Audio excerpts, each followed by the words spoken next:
Hello beer tubers and welcome to yet another beer review with me, Peter the Master of Puppets. Today looking at a pretty interesting beer. This is from Brewery Loterbol in Belgium, which is kind of like a brew pub, and this is their limited release beer, the 2012 vintage of their Tuverbol. So Loterbol Tuverbol. Now this beer was sent to me from BelgiuminAbox.com. So thanks a lot to Kurt and Sasha for the beer. This was sent with some of the other beers for my whole big 1000 beer review thing. Now, this is quite an interesting beer. It's categorized at places online as a Belgian strong ale, Belgian strong blonde, and it kind of looks like that by the color. But really interesting. It's a big beer. It's 10.6%, but it is from Loterbol. They do a blonde triple style beer, or they say blonde or triple like beer, which is a big, a high ABV brew.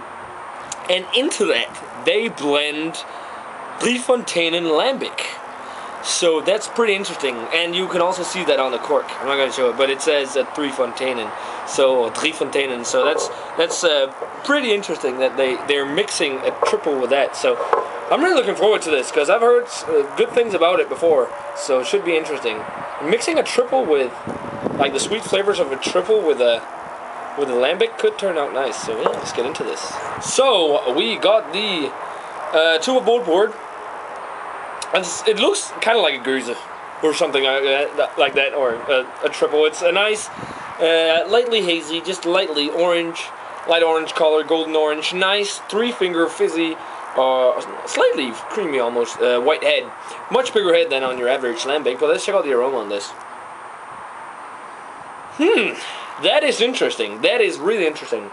It's got a lot of sweetness, a lot of like sugary flavors and kind of traditional triple notes, like some of those kind of white grapey notes and slight grassy almost notes as well, but really like a sweet, sugary, slightly caramelly toffee feel. But then on top of that, you get tartness from the lambic, and a lot of funk as well.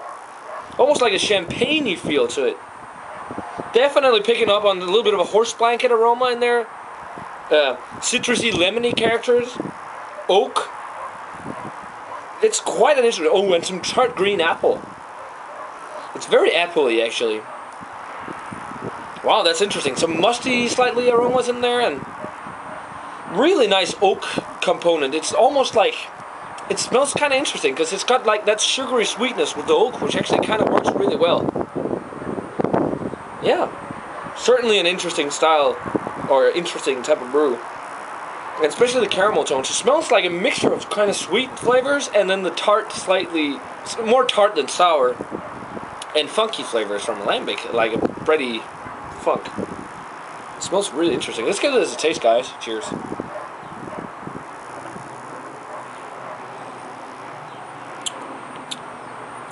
Wow, that certainly is one of them. Wow, that is pretty darn tasty. So up front, you're hit with the tartness instantly, which fades like that.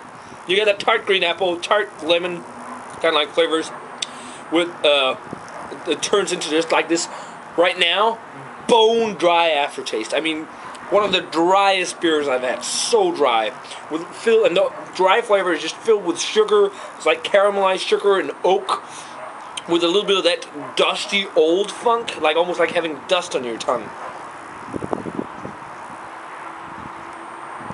Quite unique. I mean, it's definitely got the sweetness from the triple for sure, with the sugary flavors, the caramel, it's like toffee notes.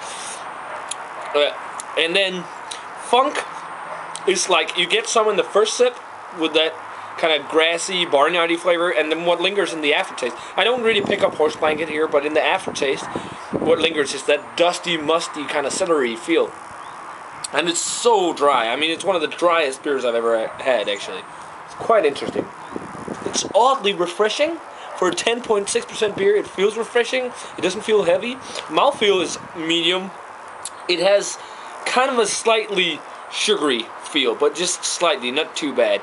And carbonation on it isn't too crazy either. I mean, it's just an average carbonation. Nice, I dig it. It's certainly one of the most unique, funky tart beers I've had in a long time. Definitely worth a go, guys, if you can get it. Yeah, big surprise here. So guys, because I didn't know really what to expect, because I'd never heard of it. And the description is in Dutch, so I can't understand. Well, it says it's Loterbol Blond and Fonteinen and big blended, I think. And then spontaneous yeast, and that's about it. You can keep it for 5 years, something like that. But didn't really have much expectations because I'd never heard of the beer. But definitely worth giving a go if you can find it, guys. So rating wise, for the Tuverbol, I'm going to go straight up 90. It's really nice. But that said, that it's not the best beer in the world, of course, but it's just so interesting and different. It might not be for everyone because of the sour flavors or tart flavors mixed with a decent amount of sweetness. Ooh, I got an almost peach note there. But yeah, I think it's really nice. It worked really well for me. So I'm going to sip on this with some food in a minute. And yeah, pretty good stuff. So guys, definitely let me know what you guys think of the 2012 Loterbol Tuverbol, if you've had it, guys. As always, remember to comment, subscribe, check out the Facebook fan page and Twitter. Thanks a lot to BelgiumInAbox.com for the beer. I want to say cheers, and I'm going to see you guys in another beer review.